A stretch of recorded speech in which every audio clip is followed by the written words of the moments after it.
90.0 megahertz पर आप सुन रहे हैं रेडियो ऋषिकेश, जो आपकी अपनी आवाज़ है।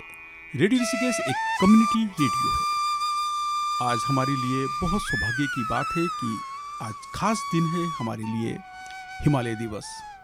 जी हाँ, प्रतिवर्ष 9 सितंबर को हिमालय दिवस मनाया जाता है। हमारे साथ हिमालय दिवस पर चर्चा करने के लिए आमंत्रित हैं खास मेहमान डॉक्टर परिवा डोबरियाल जी और डॉक्टर शिवानी बर्थवाल जी।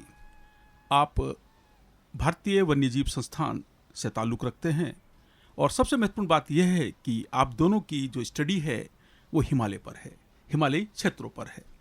आपका बहुत बहुत स्वागत है रेडियो ऋषिकेश में। धन्यवाद। धन्यवाद सर।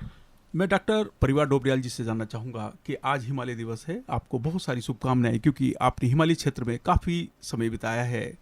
आपने पर्यावरण को जानने की कोशिश की है और आपने वहाँ के वन्य जीवों को भी जानने का प्रयास किया है, जानने की पहल की है।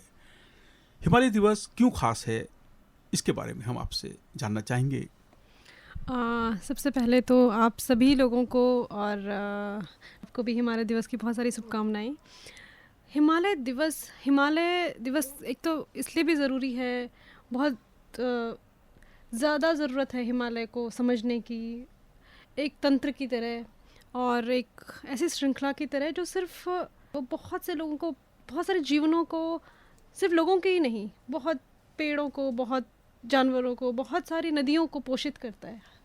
और इस दिवस को मनाने की सबसे ज़्यादा ज़रूरत इसलिए थी कि लोगों को उसके बारे में पता चले, उसके बारे में एक अवेयरनेस फैले कि हिमालय क्या है, हिमालय का जो अभी अस्तित्व है वो कैसा है, अभी जो करंट सिचुएशन है वो कैसी है, क्यों हो रही है, कैसे उसको क्योंकि देखिए हिमालय नहीं बचेगा तो और कुछ भी नहीं रहेगा। पेड़ नहीं होंगे, हवा नहीं होगी, नदियाँ नहीं होंगी, जो सब हिमालय से निकल रही हैं, और उन सबको बचाने के लिए सिर्फ हिमालय को बचाना है। तो हिमालय दिवस हम जैसे एक जनमानस में एक शुद्धि लाने का कि कितना ज़रूरी है उस पूरे पर्यावरण को बचाना। आपका कहना है कि हिमालय हमें जीवन देता है, हमारे जीवन का आधार है हिमालय। हिमालय पर जो पाई जाने वाली जो वनस्पतियां हैं, जो पारिस्थितिकी तंत्र है हिमालय का, और हिमालय से निकलने वाली जो नदियां हैं, ग्लेशियर हैं, वहाँ पाए जाने वाले वन्य जीव हैं, हिमालय के आंगन में बसे हुए लोग, वो हिमालय जैसा हौसला भी रखते हैं। जी हाँ, हिमालयी हौसले के साथ लोग जीते हैं और हिमालय के सहारे जीते हैं। ये दिन हिमालय के प्रति आभार व्यक्त करने का दिन है, क्योंकि हिमालय है तो जीवन है, हिमालय है तो नदियां हैं, नदियां हैं तो जीवन है, और इसी तरह से जीवन आगे बढ़ रहा है। और सबसे इम्पोर्टेंट बात यह है कि नदियां हमारी आजीविका का भी स्रोत हैं। हमारे साथ हैं डॉक्टर शिवानी बर्थवाल जी। आपने हिमालय क्षेत्र में बहुत कार्य किए हैं, हम जानना चाहेंगे आपके कार्यों के बारे में। धन्यवाद राजेश जी। जो हिमालय है तो काफ़ी नए पहाड़ हैं कंपैरेटिव टू अदर पहाड़ जो कि पूरे विश्व में हैं। तो नए पहाड़ होने की वजह से काफ़ी कमज़ोर हैं ये पहाड़, और उसी कमज़ोरी की वजह से बहुत ही फ्रेजाइल, जिसे अंग्रेज़ी में बोलते हैं, फ्रेजाइल है। और कोई भी हम इसमें कार्य करें तो एकदम से उसका दिखेगा कि हम किस तरह से इसकी पारिस्थितिकी तंत्र को भी छेड़ रहे हैं। साथ ही हिमालय का जो इकोलॉजी है और इनका कल्चर है, और साथ साथ जो टोपोग्राफी है, अगर हिमालय को देखें हम पूरा इंडिया में, जम्मू कश्मीर लद्दाख से लेके मणिपुर, असम, सिक्किम, तो आप देखेंगे हर जगह हिमालय क्षेत्र अलग तरह से है। यहाँ की इकोलॉजी अलग है, यहाँ खान पान अलग है, और साथ साथ इनकी जो डिपेंडेंसी है और कल्चर है वो सब हिमालय की इकोलॉजी के हिसाब से शेप हुआ है। तो जैसा कि आपने बताया कि मेरा कार्य जो है हिमालय में रहा है, तो लद्दाख में मैंने पीएचडी करी थी। तो वहाँ पे जो वहाँ के जो लोकल लोग थे, उन लोगों से मेरा काफ़ी उनसे मेरे साथ उनके साथ में रह के अपना शोध कार्य किया है। तो उस समय मुझे ये समझ में आया कि हर एक उनकी छोटी सी छोटी चीज़ वो बहुत सामंजस्य में है इकोलॉजी के, लेकिन जैसे हम लोग का बाहरी डेवलपमेंट प्रेशर है, उसकी वजह से जो सामंजस्य है, पारिस्थितिकी सामंजस्य, इसमें काफ़ी हम लोगों ने दखलंदाजी करी है। बहुत महत्वपूर्ण जानकारी आपने दी है कि आपने एक तो लद्दाख क्षेत्र में कार्य किया है, और आप ये बता रहे हैं कि हिमालय के तटांगन में बसे हुए जो लोग हैं, जो हिमालय क्षेत्र में बसे हुए लोग हैं वो पर्यावरण के साथ सामंजस्य बैठाकर अपने जीवन को आगे बढ़ाते हैं, लेकिन एक तरह का प्रेशर भी बनता है। कई बार ऐसा भी होता है कि पर्यटन बिल्कुल बढ़ रहा है, जो संतुलन है पर्यावरण और व्यक्ति के बीच में जो संतुलन है वो गड़बड़ा जा रहा बिल्कुल है। सही। यही कहना चाह रहे हैं आप? जी, और इसी को मैं आगे बताते हुए बताऊंगी, जैसे कि भूटान भी हिमालय में है, लेकिन वहाँ का पारिस्थितिकी तंत्र और जिस तरह से उन्होंने टूरिज़्म कंट्रोल किया है, हिमालयी क्षेत्रों में इस तरह से कंट्रोल करना चाहिए टूरिज़्म को। टूरिज़्म तो है अच्छी, वो ज़रिया है कमाई का, अपनी परिस्थितिकी तंत्र को मौका नहीं दे रहे हैं कि वापस वो अपने रेस्ट या रेजिलियंस वाले स्टेट में जाए। तो पहले क्या होता था कि सिर्फ समर्स में टूरिस्ट जाता था, कनेक्टिविटी इंक्रीज़ कर रहे हैं तो उससे क्या हो रहा है, हर सीज़न में टूरिस्ट जा रहा है। तो आप इकोसिस्टम को मौका नहीं दे रहे हो कि वो वापस अपने रेस्टिंग एरिया पीरियड में जाए। वो रेस्टिंग पीरियड बहुत इंपॉर्टेंट है। तो हम जो आजकल देख रहे हैं प्रेशर और प्रेशर से रिलेटेड प्रॉब्लम्स, वो इसी वजह से आ रही है। मैं इसमें जोड़ना चाहूँगी कि देखिए टूरिज़्म जो बढ़ रहा है वो एक तो हर वक्त टूरिस्ट है, और टूरिस्ट का मतलब मेरा सिर्फ टूरिस्ट से नहीं है, मानवीय क्रियाएं हर वक्त वहाँ पे चल ही रही हैं, डेवलपमेंट का काम चल रहा है, उससे रिलेटेड हर वक्त चल रहा है। हमारे अंदर सेंसिटिविटी और रिस्पेक्ट नहीं है उस जगह को लेकर के, उस जगह की इकोलॉजी को लेकर के, या उस जगह हम उसको बस सोच रहे हैं कि हम किस तरह से इसका उपभोग करें। हम ज़्यादा से ज़्यादा जितना पैसा देके हम वहाँ आए हैं उसमें हम ज़्यादा से जगह देख लें। हम उस चीज़ जगह को रुक के देखना भी नहीं चाहते हैं ठीक से। हमारे पास इतना भी टाइम नहीं है कि अगर मैं केदारनाथ जा रही हूँ तो मैं वहाँ पे बैठूँ, देख लूँ मंदिर को किस तरह से बना है, उसमें क्या पत्थर लगे हैं, या आसपास के क्या नाले हैं, कहाँ पानी निकल रहा है, वो नहीं है। या मैं लद्दाख जा रही हूँ तो मेरे पास ये समय नहीं है कि यहाँ पे जो लेक्स हैं, या यहाँ पे जो पक्षी हैं, या यहाँ पे जो जानवर हैं, या यहाँ के जो स्ट्रक्चर है उसको देखूँ। मैं बस वहाँ पे जल्दी जल्दी फ़ोटो खिंचवा के नई जगह पर जाकर वहाँ पर फ़ोटो ज़्यादा से ज़्यादा। तो वो जो रिस्पेक्ट नहीं है किसी सिस्टम के लिए, या वो जो अप्रिसिएशन नहीं है हमारे अंदर, उससे क्या हो रहा है कि जब हम किसी चीज़ को रिस्पेक्ट नहीं करते तो हम उसको डिसरिस्पेक्ट करते हैं।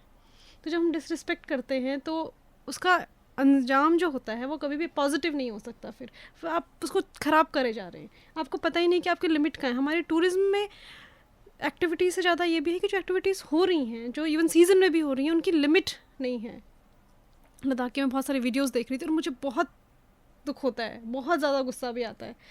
मैं क्योंकि मैंने जोशीमठ में बहुत साल बिताए हैं, कि वो जगह है जहाँ पर मैं खुद, जब मैं पीएचडी कर रही थी तो हमें जंगलों में भी जाना होता था, तो हम लोकल्स के साथ जाते थे और वो हमें कहते थे कि मैडम दीदी आप ना जूते पहन के मत जाना, वहाँ हमारा देवता की जगह है, वहाँ तो हम नहीं जाते थे जूते पहन के। हम लोग वहाँ पे जाके सैंपल लेते थे, सब काम करते थे और बिना जूतों के। पर क्या हम वो मैनेज कर रहे हैं? ना हमने वहाँ का इकोलॉजी को रिस्पेक्ट किया, ना वहाँ के कल्चर को रिस्पेक्ट किया, और उसका जो असर है, जो डिग्रेडेशन होता है, सिर्फ इकोलॉजिकल डिग्रेडेशन नहीं होता, फिर हम सोशल डिग्रेडेशन होता है, कल्चरल डिग्रेडेशन होता है, और ये सब डिग्रेडेशन के बाद इकोनॉमिक डिग्रेडेशन होता है। और इन सब का जो पूरा असर पड़ता है, आप उस जगह को इतना कमज़ोर बना दे रहे हैं, लोगों को कमज़ोर बना दे रहे हैं, उस सिस्टम को कमज़ोर बना दे रहे हैं कि जैसे ही थोड़ा सा भी असर पड़ेगा, जैसे ही थोड़ा सा भी कुछ होता है, ज़्यादा बारिश आ गई, ज़्यादा सूखा पड़ गया, थोड़ा सा भी अगर कुछ होगा तो उस सिस्टम में वो एबिलिटी ही नहीं बची है कि वो खुद को संभाल सके। बहुत महत्वपूर्ण जानकारी आपने दी है। आपने कहा है कि लोगों को जागरूक करने की ज़रूरत है कि वो संवेदनशील बने अपनी जो हिमालय है, हिमालय क्षेत्र है। और सबसे इम्पोर्टेंट बात यह है कि आपने कहा है कि वो केवल पहाड़ भर नहीं है, वो केवल वन नहीं है, वहाँ पर संस्कृति बसती है, वहाँ पर एक तरह का खान पान उनका अलग होता है, लोग रहते हैं, उनकी रेस्पेक्ट करना हमारी ड्यूटी है, पहाड़ों की रेस्पेक्ट करना हमारी ड्यूटी है। अगर हम जहाँ भी जाते हैं तो वहाँ के कल्चर को हमें समझना पड़ेगा, वहाँ के खान पान को समझना पड़ेगा, सबसे पहले हमें वहाँ की हिस्ट्री को भी देखना पड़ेगा, और वहाँ पर जो कंडीशंस हैं उसको भी देखना पड़ेगा। इन सब चीज़ों का अगर हम अध्ययन करते हैं तो हम एक अच्छे टूरिस्ट के रूप में जाते हैं और वहाँ की यादों को समेट कर लाते हैं। और जब आप यादों को समेट के लाते हैं तो आप उसके प्रति विनम्र होते हैं। बहुत अच्छा लग रहा है आपसे बात करते हुए। 90.0 मेगाहर्ट्ज़ पर आप सुन रहे हैं रेडियो ऋषिकेश, जो आपकी अपनी आवाज़ है। मैं डॉक्टर शिवानी बर्थवाल जी आपसे जानना चाहूँगा कि आपका जो सब्जेक्ट था डॉक्टरेट का, वो था मानव जीव संघर्ष। वन्य जंतुओं को आपने देखा है और आपने स्टडी किया है, लोगों से बातचीत की है, तो इस पर मैं जानना चाहूँगा कि आपकी जो स्टडी है हिमालय क्षेत्र में, उसके बारे में हम जानना चाहेंगे। ये मेरी जो स्टडी है मानव और जीव का आपस में तालमेल, मैंने जो वर्ड कॉन्फ्लिक्ट है अपना थीसिस में ये वर्ड नहीं यूज़ किया है, इसलिए क्योंकि लद्दाख में मुझे कॉन्फ्लिक्ट नहीं दिखा, संघर्ष नहीं था। वो आपस में बहुत अच्छे से तालमेल के साथ रहते थे। तो अगर कोई जो बाहर से आके वहाँ पे, जैसे टीचर्स से मेरी बात हुई, लोकल लोगों से मेरी बात हुई, तो जो टीचर्स है, स्कूल टीचर्स है, तो जो बाहर से आए हुए लोकल टीचर्स थे, स्कूल के टीचर्स, उनको फॉर एग्जांपल स्नो लेपर्ड या फॉक्स या वुल्व्स, इनसे परेशानी होती थी, लेकिन जो गांव में रहने वाले लोग थे उनको इनसे परेशानी नहीं होती थी। इस क्यों ऐसा है? क्योंकि उन्हें पता है कि ये जानवर जो स्नो लेपर्ड है, अगर वो जानवर नहीं खाएगा तो क्या खाएगा। उन्हें पता है, उनके ना जो ग्रेजिंग लैंड थे या चारागाह थे वो बटे हुए थे कि समर में वो इस एरिया में जाएंगे, विंटर्स में इस एरिया में जाएंगे, तो रोटेशनल ग्रेजिंग होती थी। हम लोगों ने बचपने में रोटेशनल क्रॉपिंग सुना था, और पर रोटेशनल ग्रेजिंग जो वर्ड है मैंने लद्दाख जाके सुना, तो वो समर्स का उनका पास्चर अलग होता था, फिर नेक्स्ट सीज़न में जो समर आएगा उसका पास्चर अलग होता था।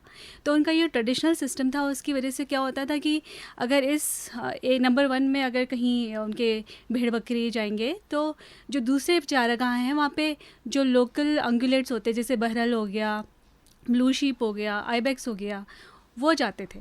तो इस तरह से जो भेड़ बकरी अलग चारागाह में चल रहे हैं और जो वाइल्ड अंगुलेट्स हैं वो अलग जगह चल रहे हैं, तो आपस में वो उनका कोई कॉन्फ्लिक्ट या संघर्ष नहीं होता था। लेकिन अब क्या हो गया है, क्योंकि सड़कें बना रहे हैं, तो और जैसे पश्मीना गोट का सरकार ने बोला कि पश्मीना गोट आप रखोगे तो आपको सब्सिडी मिलेगी पश्मीना का, क्योंकि आगे भी उनका इकोनॉमिक वैल्यू ज़्यादा है। तो लोग जो है नंबर ऑफ़ जो उनके होते थे भेड़ बकरी वो ज़्यादा होने लगे। उसकी वजह से क्या हुआ कि वो जो रोटेशनल ग्रेजिंग वाला सिस्टम है वो ख़त्म, धीरे धीरे करके ख़त्म हो गया, और उस वजह से बहरल की पॉपुलेशन कम हुई, क्योंकि उनको कंपटीशन होता था उनका भेड़ बकरियों के साथ। तो बहरल उस वाले एरिया में जाएंगे जहाँ पे घास अच्छी नहीं है, क्योंकि इंसान के साथ जो भेड़ बकरी हैं वो तो अच्छी जगह जाएंगे ना जहाँ घास हरी है, लेकिन बेचारे जो बहरल है, जिनके साथ बहरल या आइबेक्स, जिन्हें पता ही नहीं कि कहाँ जाना है, तो वो तो ऐसे एरिया में जाएंगे जहाँ अच्छी घास नहीं है। तो उनसे उनकी पॉपुलेशन धीरे धीरे डिक्लाइन होती है।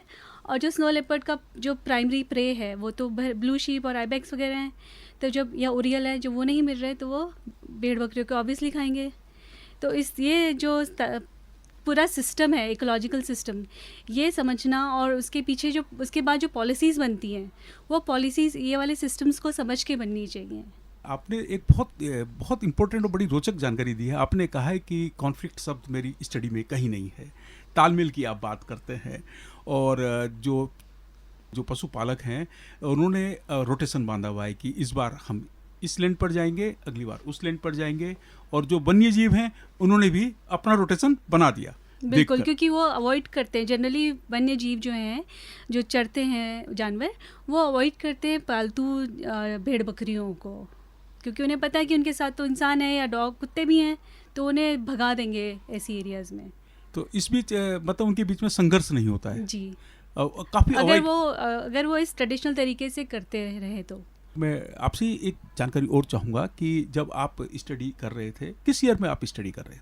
ये 2005, 6 और 7 की बात है। 2005, 6, 7 में आपने स्टडी किया। इस बीच का कोई वाकया, कोई ऐसा किस्सा जो आप हमारे साथ साझा करना चाहें? अब इस तरह का ऐसा वाक्य तो यही है कि जब भी हम लोग जाते थे स्टडी करने के लिए गांव में, तो पैदल जाते थे, और गांव बहुत दूर दूर होते थे, तो कई दिनों 15-15 दिन हम लोग ट्रैकिंग ही करते रहते थे, और आज इस गांव में रुके, कल इस गांव में रुके, इसी तरह से हम लोग करते थे। और कई बार हम लोग को जो लोकल लोग जो खाना खा रहे हैं वही हम लोग खाते थे खाना, अक्सर ऐसे ही करते थे हम लोग, और लोकल लोगों के साथ ही रहते थे। तो एक दिन हम लोग ऐसे ही बैठ के थक गए और बैठे हुए थे, तो अचानक से जो ब्लू शीप है, जिसे बहरल बोलते हैं, उसका एक ग्रुप आया, और वो अचानक आके हमें ऐसे देखने लग गया, और 5 मिनट तक वो ऐसे देखते रहे एकदम स्टंट होके, और हम भी उन्हें देख रहे हैं। फिर वो धीरे बेचारे चुपचाप बिना कुछ किए चले गए।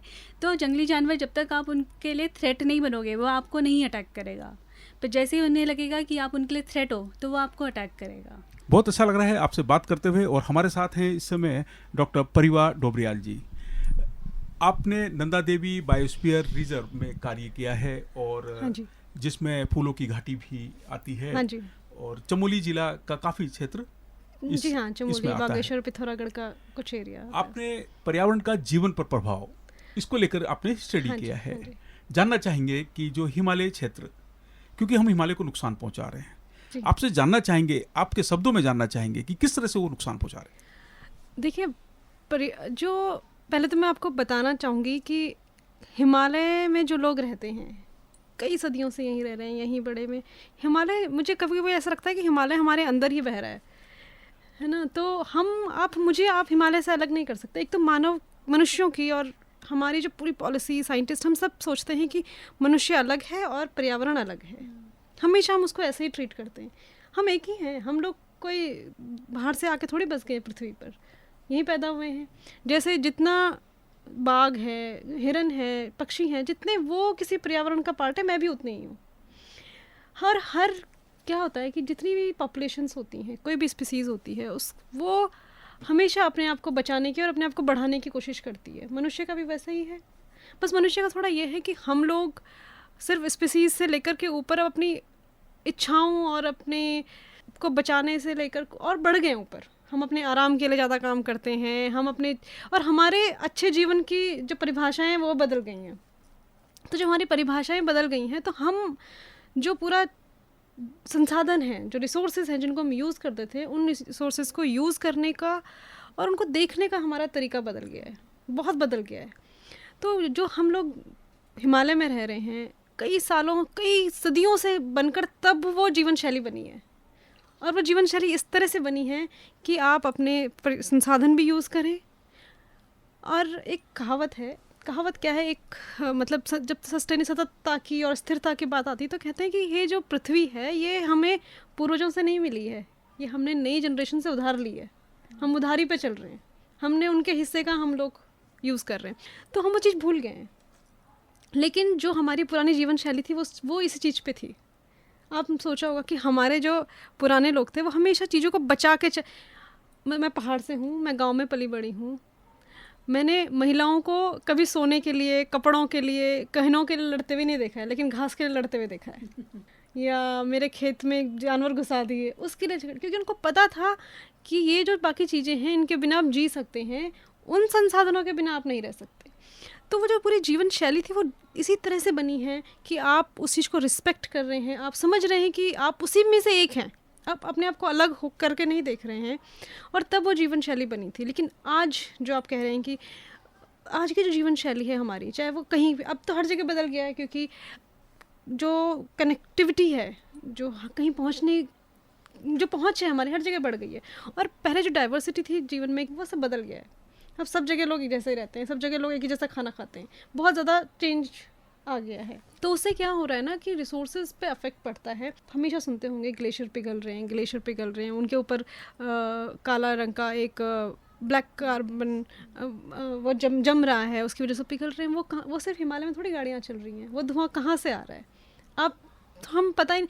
वो जब हम लोगों ने एक स्टडी किया था, एक रिपोर्ट हमारी बनाई थी, उसमें ये था कि वो जो हमारे आसपास रहने वाली बड़ी सिटीज़ हैं, इन जगहों का भी धुआं आके वहाँ जम रहा है, क्योंकि हवा है, आप उसको तो नहीं रोक सकते। उसका तो आप ये नहीं कह सकते कि दिल्ली की हवा उत्तराखंड में नहीं जाएगी या हिमाचल में नहीं जाएगी।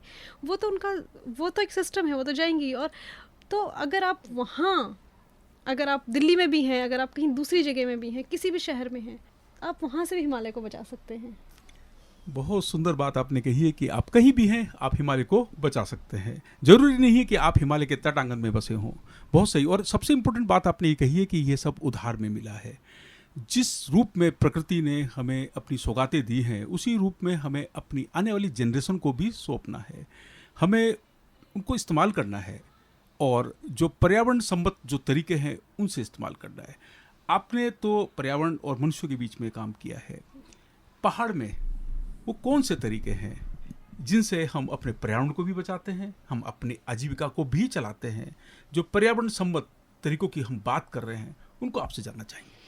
जी हाँ, सबसे पहले अगर मैं आपसे बात करूँ इसमें, तो कृषि की बात अगर हम देखते हैं, कितना बदल गया है। सब गेहूँ उगा रहे हैं, पहले क्योंकि मैं गांव में रही हूँ, हम लोग खेती भी करते थे। मैंने खुद तो बहुत ज़्यादा नहीं, पर मेरा काम तो खैर खेती में सिर्फ ये होता था कि मैं जो हल लगा रहे हैं उनके लिए चाय ले जा रही हूँ। उसके अलावा मैंने कोई कंट्रीब्यूट नहीं किया खेती में। मुझे उससे ज़्यादा आता भी नहीं है शायद, लेकिन अपने स्टडी के दौरान, क्योंकि देखिए मैं वहाँ से हूँ तो मैं समझ सकती हूँ उन चीज़ों को, तो स्टडी मेरे को और शायद और उस समझ को बढ़ाया है मेरी स्टडी ने। तो क्या होता है था कि जो खेती होती थी उसमें आप कितनी तरह के अनाज लगाते थे, कितने तरह की, और वो जो डाइवर्सिटी थी कि चलो इस बार अगर बारिश नहीं हुई तो कोई ऐसी फसल तो बच जाएगी कम से कम जिसमें जो बारिश की ज़रूरत नहीं होती, या उसमें क्या होता है कि कृषि की जो भूमि की उर्वरकता है उस पर असर नहीं पड़ेगा, आपके डिपेंडेंट, आपके बहुत सारा घास वगैरह आपको खेती से ही मिल जाएगा, आपका साल भर के लिए कुछ ना कुछ अनाज रहेगा, तो आपकी जो डिपेंडेंसी है मार्केट पर या नेचुरल रिसोर्सेज पर वो कम रहती थी। तो इस तरह, और उससे बायोडाइवर्सिटी को भी फ़ायदा होता था, क्योंकि जितनी इतनी तरह की तितलियां हैं, इतनी तरह के छोटे जीव हैं जिनको उन डाइवर्सिटी की ज़रूरत है, जो ज़रूरी, जैसे आपने देखा होगा अगर हम लोग जो शहरों में रहते हैं उन लोगों ने कुछ और नहीं देखा होगा तो तितलियां और उसकी को तो देखा ही होगा कि अगर किसी छोटा सा बगीचा है उसमें बहुत तरीके के पौधे हैं तो वहाँ ज़रूर तितलियाँ आएंगी, और आपने सिर्फ सजाने वाले अगर पौधे लगाए तो वहाँ नहीं आएगी। तो वो डाइवर्सिटी चाहिए होती है अलग अलग स्पीसीज़ को। तो पहले की जो हमारे तौर तरीके थे रहने की, वो सिर्फ हमारी सपोर्ट करने के लिए नहीं थे, वो इन सब चीज़ों, क्योंकि हमें पता था कि अगर वो तितली नहीं आएगी तो अगले साल हमारी फसल भी नहीं उगेगी, उसमें वो बीज कौन फैलाएगा, वो कौन उसमें पराग करेगा, या कौन, क्योंकि हर एक का एक रोल डिफाइंड है सिस्टम में।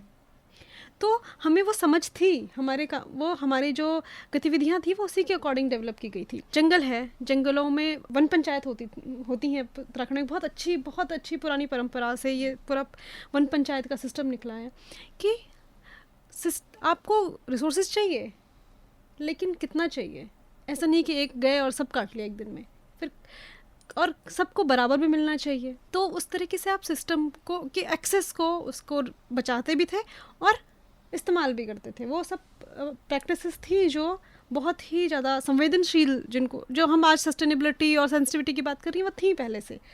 तो ऑल्दो वो शायद हमारी तरह बड़े बड़े शब्द ना यूज़ करते रहे हों, लेकिन वो प्रैक्टिस यही कर रहे थे। लेकिन ये भी बहुत अच्छी चीज़ है अभी जो हमारे पास बहुत अच्छा साइंस एक बहुत अच्छा टूल हो सकता है कि हम उन प्रैक्टिसेस को मिला करके, जो बेस्ट प्रैक्टिसेस थी हमारी उनको और नए साइंस को मिला करके, अलग अलग ना करने की जगह उन दोनों को मिला करके एक सही तरीका निकाले कि जो अभी की हमारी ज़रूरतें भी पूरी हो सकें और फ्यूचर के लिए हमारे पास बचा भी रह सके। आपने खेती को जोड़ा है, बारानाजा की आप बात कर रहे हैं कि विभिन्न तरह की जो खेती होती है, बहुत तरह के अनाज हम लोग लगाते हैं कि अगर एक बारिश नहीं होने की वजह से अगर कोई फसल खराब हो जाती है तो दूसरी फसल आगे बढ़ती है। और छोटे छोटे खेत होते हैं तो इसलिए चाहते हैं कि भाई हर तरह की दाल हमें मिल जाए। और जैव विविधता की बात आप कर रहे हैं, ये खेती केवल हमारे पोषण के लिए नहीं है, ये खेती जैव विविधता का भी आधार है, ये आप बात कहना चाह रहे हैं। बहुत अच्छी जानकारी आप हमें दे रहे हैं। सबसे ज़्यादा जो जैव विविधता का कमी हुई है वो हमारी कृषि तंत्र में हुई है। हमें नहीं पता हमने कितनी फसलें खो दी हैं, हमें शायद पता भी नहीं, हमारी जनरेशन को तो पता भी नहीं होगा।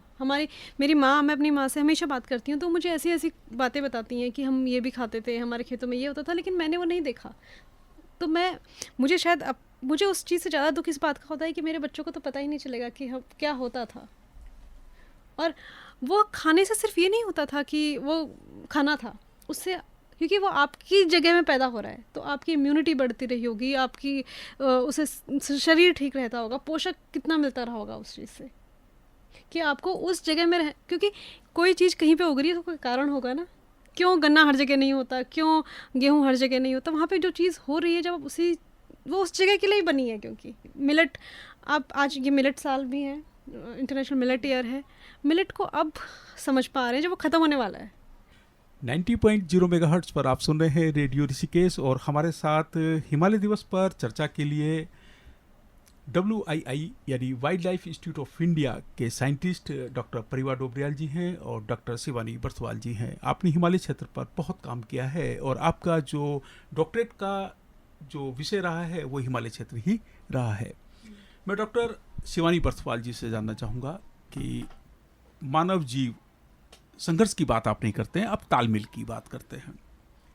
इस स्टडी के दौरान और क्या पाया आपने, क्या देखा हिमालय क्षेत्र में, कितना उन्नत है हिमालय हमारा? हिमालय हमारा काफ़ी उन्नत है, लेकिन जिस तरह से बाहरी प्रभाव यहाँ पे पड़ रहा है, मेरी एक तरह का वहाँ पे कांटेदार पौधा होता है जिसमें छोटी छोटी बेरीज आती हैं ऑरेंज कलर की। इम्यूनिटी के लिए बहुत अच्छी होती है, साथ में उसे चिड़िया भी खाती हैं।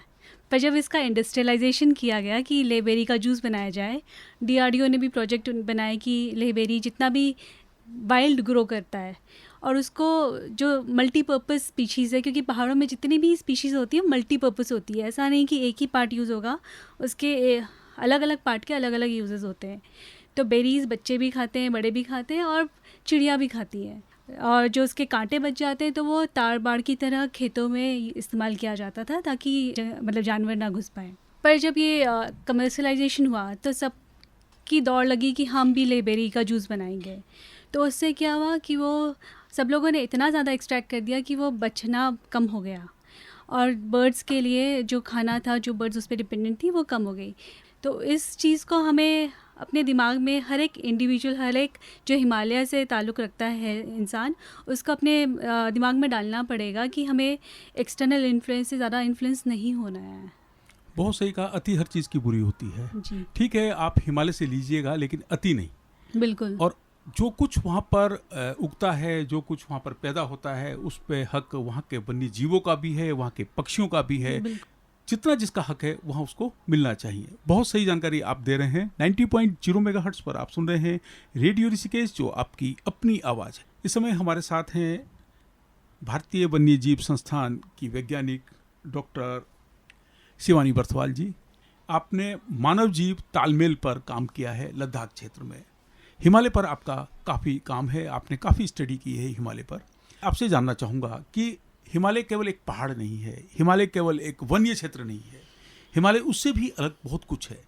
हिमालय हमारे जीवन का आधार है, ये सब कहे जाते हैं और हिमालय को संरक्षण करने की बात भी कही जाती है। तो कौन से आधार हैं, ऐसी कौन सी बातें हैं जो हिमालय को बचाने के लिए हमें प्रेरित करती हैं? जी, बिल्कुल सही आपने पूछा। हिमालय असल में, अगर आप हिमालय को समझना चाहते हैं तो आपको उसकी भौगोलिक तंत्र को भी समझना पड़ेगा।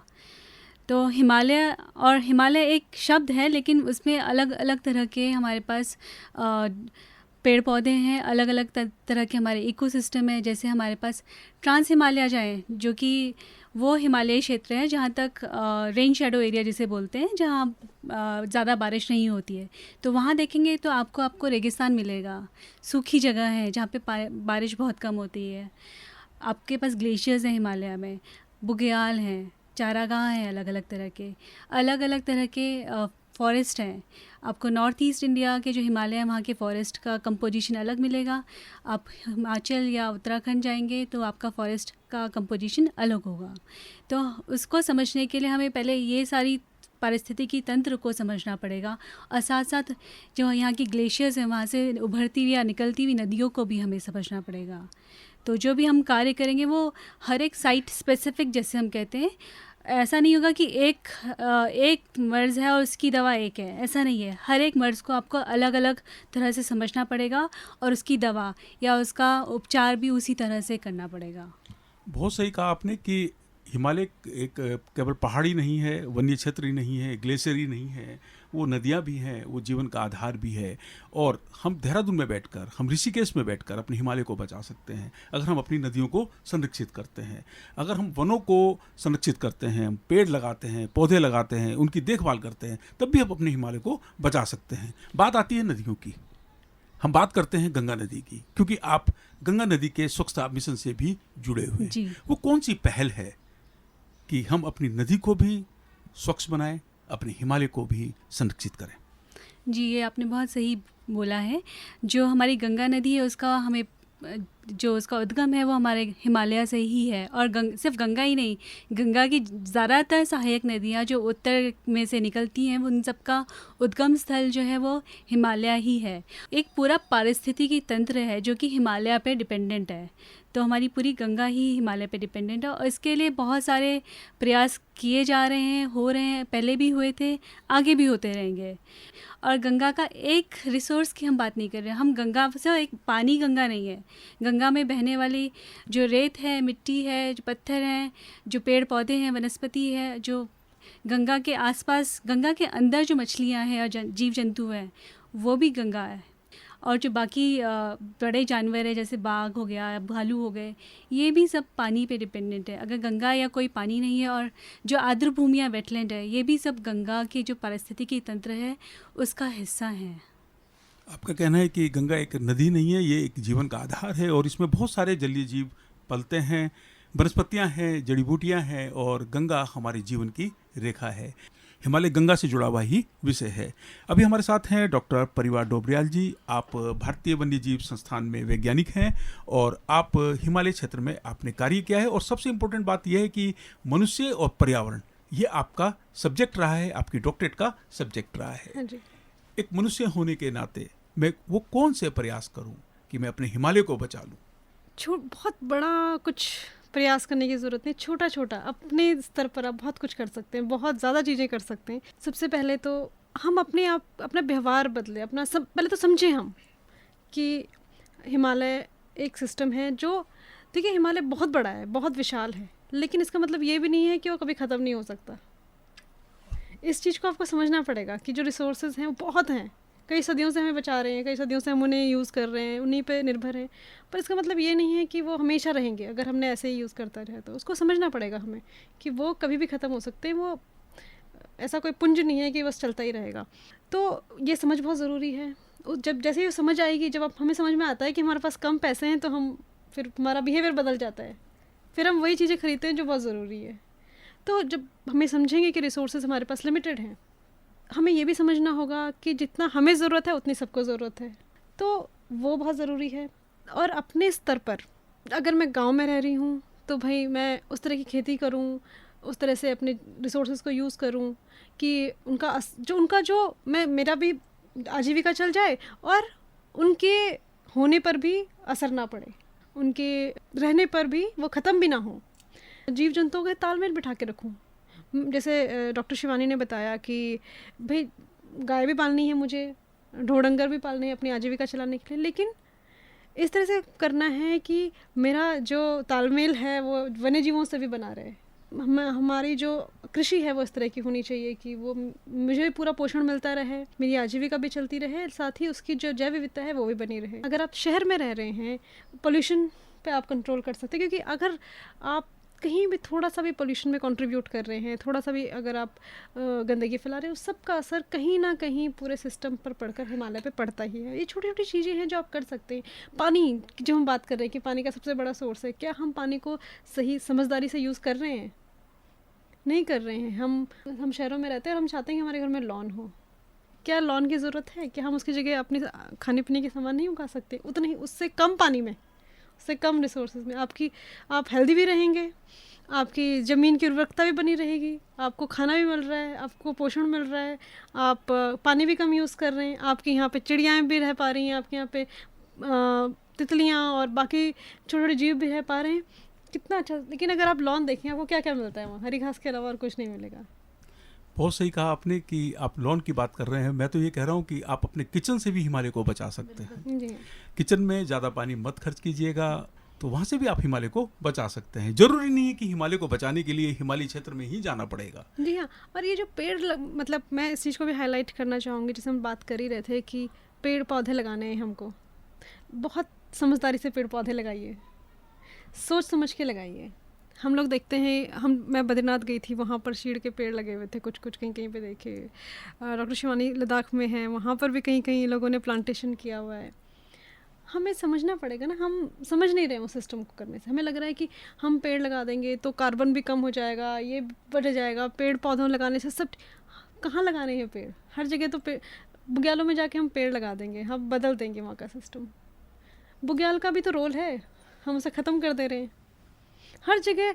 और हर जगह कौन सा पेड़ लगाएंगे हमने? ठीक है, हमने जंगल में जाके पेड़ लगाए, कौन सी जगह में कौन सा पेड़ लगाएंगे? वो भी सोच समझ के कदम उठाना। और ये देखिए मुझे, क्योंकि हम लोग हिमालय पे काम करते रहते हैं, हम उसके बारे में मैं पढ़ती रहती हूँ।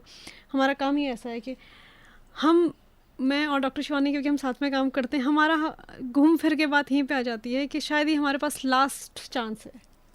ये जो कुछ साल हैं, यही हमारे पास लास्ट अपॉर्चुनिटी है बचाने की। शायद इसके बाद हमारे हाथ से बात निकल जाएगी और हम नहीं कर पाएंगे। आप भावुक भी कर रहे हैं इस बात को कहकर कि अब अंतिम अवसर है, कुछ समय बचा है अपने हिमालय को बचाने का। 90.0 मेगाहर्ट्ज़ पर आप सुन रहे हैं रेडियो ऋषिकेश, जो आपकी अपनी आवाज़ है। हिमालय दिवस के अवसर पर बातचीत के लिए रेडियो ऋषिकेश के स्टूडियो में आमंत्रित हैं डॉक्टर शिवानी बर्थवाल जी और डॉक्टर परिवा डोबरियाल जी। आप भारतीय वन्यजीव संस्थान में वैज्ञानिक हैं और हिमालय क्षेत्र में आपने स्टडी किया है और आपकी डॉक्टरेट हिमालय क्षेत्र से ताल्लुक़ रखती है। सबसे इम्पोर्टेंट बात कही जाती है कि महिलाएं पहाड़ में कृषि की रीढ़ हैं, महिलाएं वनों को बचाती हैं।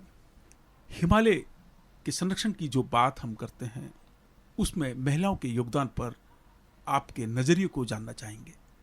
जी, ये बहुत ही आपने सही चीज़ आपने टॉपिक छेड़ी है, क्योंकि जिस तरह से हिमालय हमारा खड़ा हुआ है सब मुश्किलों को झेलते हुए, तो हमारी जो महिलाएं हैं हिमालय की, वो भी हिमालय का प्रतीक है।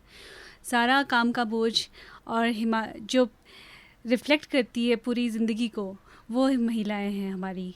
चाहे आप लद्दाख ले लीजिए, नॉर्थ में या फिर नॉर्थ ईस्ट में सिक्किम, अरुणाचल, मणिपुर, कहीं भी देखिए आपको महिलाएं हमेशा आपको आगे दिखेंगी, कठिन परिश्रम करते हुए, खेतों में, जंगल में, नदी नालों में पानी भरते हुए, खाना बनाते हुए, आपको हर जगह महिलाएं दिखेंगी।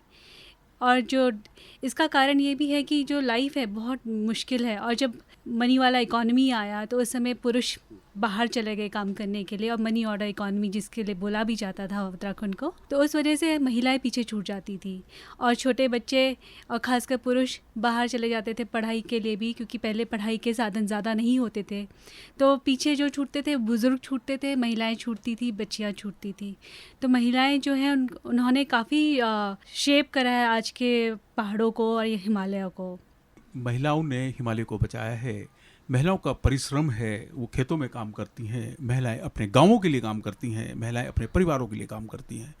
मैं अभी केदार घाटी क्षेत्र में था और वहाँ एक गांव है खुमेरा, उस गांव में मैं गया तो मैंने महिलाओं से बात की, तो वो दिन था हरेला का, तो वो पौधारोपण कर रही थी।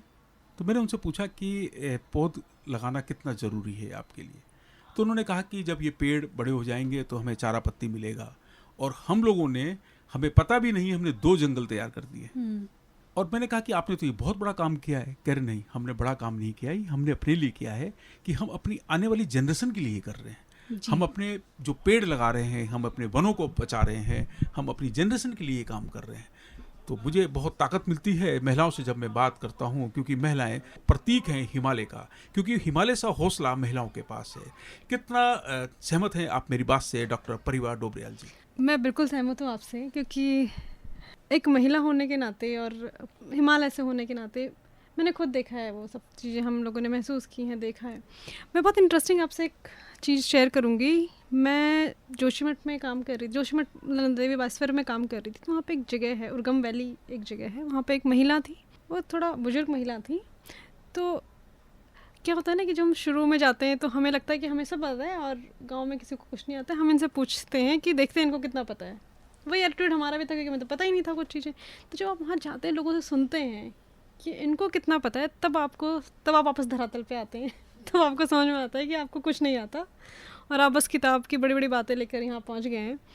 तो वो महिला से भी ऐसा ही कुछ हुआ। मैंने उनसे पूछा तो उन्होंने मुझे बताया कि मुझे लगा कि वो वही बोलेंगी जैसे बाकी लोग बोल रहे थे, कि मतलब उससे पहले मैं कुछ पुरुषों से बात कर रही थी जिन्होंने बोला कि हाँ यहाँ पे ये जानवर होते हैं, उनसे हमें ये नुकसान होता है या ये फ़ायदे होते हैं, बस वही कुछ चीज़ें जो सबको पता होती हैं। तो मैंने उनसे पूछा कि क्या आपके यहाँ भी कृषि में नुकसान करते हैं जानवर? तो उन्होंने कहा नहीं, हमारे यहाँ तो नहीं करते, हमारे से तो कोई केस ही दर्ज नहीं आज तक। हम कुछ पिछले 2-3 सालों में हमारे यहाँ से कोई ऐसा वो नहीं हुआ है कि हमारे यहाँ जानवरों ने खेती ख़राब कर दी हो। तो मैंने कहा ऐसा क्यों हुआ? तो उन्होंने कहा क्योंकि हमने ग्रुप बनाया हुआ है। तो वो महिला जो थी वो लीडर थी उस ग्रुप की, और उनको अवार्ड वगैरह भी मिले थे जो मुझे तब पता नहीं था। तो उन्होंने क्या किया, एक ग्रुप बनाया है, और वो महिलाएं हर रोज़ उनकी ड्यूटी लगती थी अपनी खेती में रात को जा कर के चौकीदारी करने की। तो वो पूरी जा के रोज़ उन्होंने क्या किया, जब टीवी वगैरह आने लगे तो सब लोग टीवी देखने लगते थे, जानवर खेतों में आ जाते थे। तो उनको ये समझ में आया कि ये प्रॉब्लम हो रही है।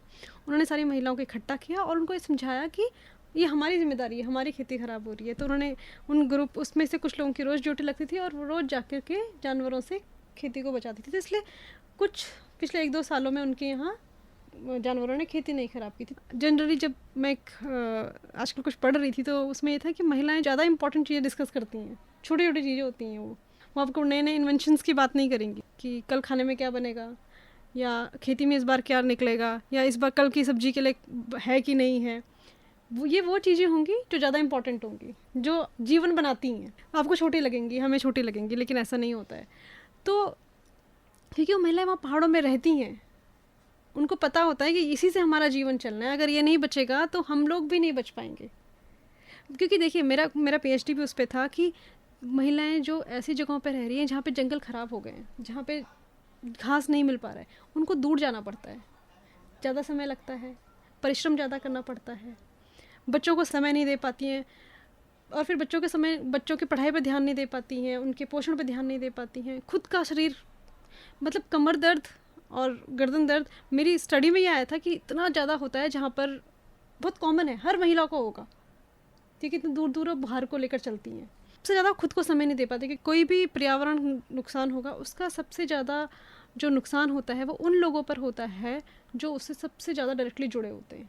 और महिलाओं से ज़्यादा डायरेक्टली कौन जुड़ा होगा हिमालय में? आपने कहा है कि हिमालय से सबसे ज़्यादा अगर लगाव है तो महिलाओं का है, क्योंकि महिलाएं कृषि करती हैं और उनके जीवन का आधार है वो उनकी जो रोज़ की जो प्रैक्टिस है, जो रोज़ की जो दिनचर्या है, उसका हिस्सा है हिमालय। तभी तो महिलाओं के पास हिमालय जैसा हौसला होता है। हिमालय के तटांगन में बसे हुए सभी लोगों के पास हिमालय जैसा हौसला होता है, क्योंकि कई बार आपदाएं आती हैं, नुकसान होता है, जनहानि हो जाती है, गिरते हैं फिर उठते हैं, फिर गिरते हैं फिर उठते हैं, लेकिन हिमालय हौसले के साथ जीवन को आगे बढ़ाते हैं। एक और महत्वपूर्ण सवाल है कि हम लोग हिमालय को नुकसान पहुंचाते हैं। कहीं भी बैठे हुए हैं, हमारी हर गतिविधि हिमालय को नुकसान पहुंचाती है।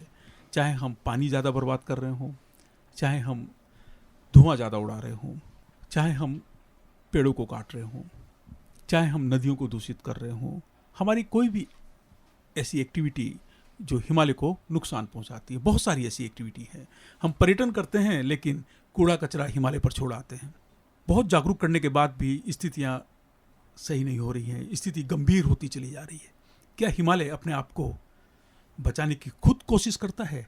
देखिए, हिमालय को अगर हम ऐसे एक इंसान की तरह समझें, तो अगर इंसान 24 घंटे काम करता रहेगा तो वो तो कितने दिन चलेगा, ज़्यादा दिन नहीं चल पाएगा वो। तो हिमालय को भी हमें ऐसा रेस्टिंग पीरियड देना पड़ेगा कि वो अपने आप को रिजुविनेट कर सके, अपनी रेजिलियंस बढ़ा सके।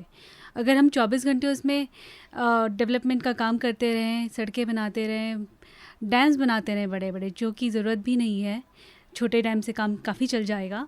और अलग तरीके के हमारे पास सोर्सेज हैं इलेक्ट्रिसिटी के, उनको भी हम यूज़ कर सकते हैं। पर हमें ऑल्टरनेट ढूंढना पड़ेगा कि हम हिमालय को बोझा ना दें। तो जो हिमालय की हमने पहले भी बात करी कि छोटे छोटे इकोसिस्टम्स हैं, उन इकोसिस्टम्स का अपना अपना रेजिलियंस स्ट्रक्चर होता है। उसको वापस रिजुविनेट करने के लिए हमें उसको टाइम देना पड़ेगा। तो बहुत सारी साइंटिफिक स्टडीज़ हुई हैं जो बताती हैं कि किस तरह से कितना टाइम पीरियड एक सिस्टम को, यानी बुग्याल को फॉर एग्जांपल, लगेगा कि वापस वो अपने ओरिजिनल स्टेट में जाए, ताकि वो फिर से आपको जड़ी बूटियाँ दे सके। तो इस तरह के जो साइंटिफिक अध्ययन हैं उनको हमें पॉलिसी में लाना पड़ेगा। और साइंटिफिक अध्ययन ही नहीं, जो हमारे ट्रेडिशनल प्रैक्टिसेस हैं वो बहुत ज़रूरी हैं। उन ट्रेडिशनल प्रैक्टिसेस का रिवाइवल बहुत ज़रूरी है, क्योंकि जो जैसे कि पहले डॉक्टर परिवार ने भी बोला कि हमारी जो हिमालय में रहने वाले लोग हैं वो आज के नहीं हैं, बहुत पीढ़ियों से यहाँ रह रहे हैं। तो बहुत पीढ़ियों से जब रह रहे हैं तो उन्होंने हिमालय तंत्र को समझा है, अपने अपने पर्टिकुलर एरिया को, छोटे छोटे एरियाज़ को समझा है और उसी हिसाब से वो प्रैक्टिसेस बनाई हैं। जैसे स्प्रिंग की बात करें, जो नौले होते हैं हमारे, नदी नाले और नौले, तो वो स्प्रिंग तभी रह पाएंगे जब हम आसपास वन को संरक्षित रखें, सुरक्षित रखें, तभी हमें जो धारे का पानी है वही मिल पाएगा।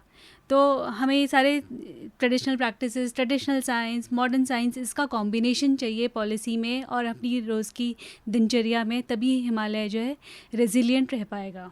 हिमालय को लेकर एक बहुत अच्छी बात मैंने कहीं सुनी थी, क्योंकि हिमालय नया है, अभी बन ही रहा है। हिमालय बहुत नई पर्वत श्रृंखला है, शायद सबसे नई पर्वत श्रृंखला है विश्व की।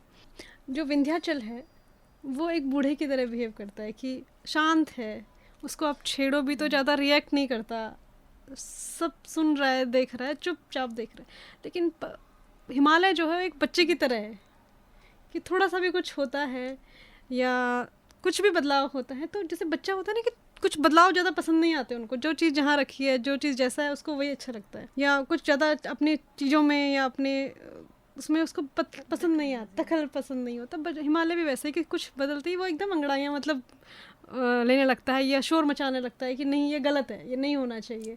तो बहुत अलग इस तरह से हिमालय है एक्चुअली। आपने हिमालय की तुलना एक बच्चे से की है, आपने हिमालय की तुलना एक व्यक्ति से की है, एक मानव से की है, जिस पर प्रहार करते हैं तो वो रिएक्ट करता है।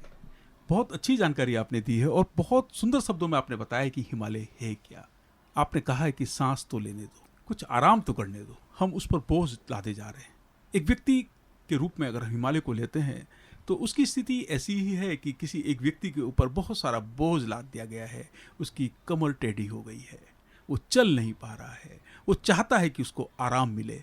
यही बात हिमालय की है। बहुत खूबसूरत शब्दों में आपने हिमालय को बताया है, आपने हिमालय के जैव विविधता के संसार को बताया है, आपने हिमालय से जो आर्थिकी है उसको भी आपने बताया है, हिमालय से निकलने वाली नदियों के बारे में आपने हमें जानकारियाँ दी हैं। बहुत अच्छा लगा आपसे बात करते हुए और मैं तो चाह रहा था कि आपसे बातचीत का सिलसिला चलता रहे। आपका बहुत बहुत आभार। हम बात कर रहे थे डॉक्टर परिवा डोबरियाल जी से, हम बात कर रहे थे डॉक्टर शिवानी बरसवाल जी से। हिमालय पर आपने काफ़ी स्टडी किया है, हिमालय को आप जानते हैं, तभी तो आप हिमालय को एक मनुष्य समझते हैं, हिमालय की पीड़ा को आप अपनी पीड़ा समझकर बात करते हैं। बहुत अच्छा लगा आपसे बात करके। आपका बहुत बहुत आभार, बहुत बहुत धन्यवाद। धन्यवाद आपका भी कि आपने हमें मौका दिया लोगों तक अपनी बातें साझा करने का। बहुत बहुत धन्यवाद राजेश जी।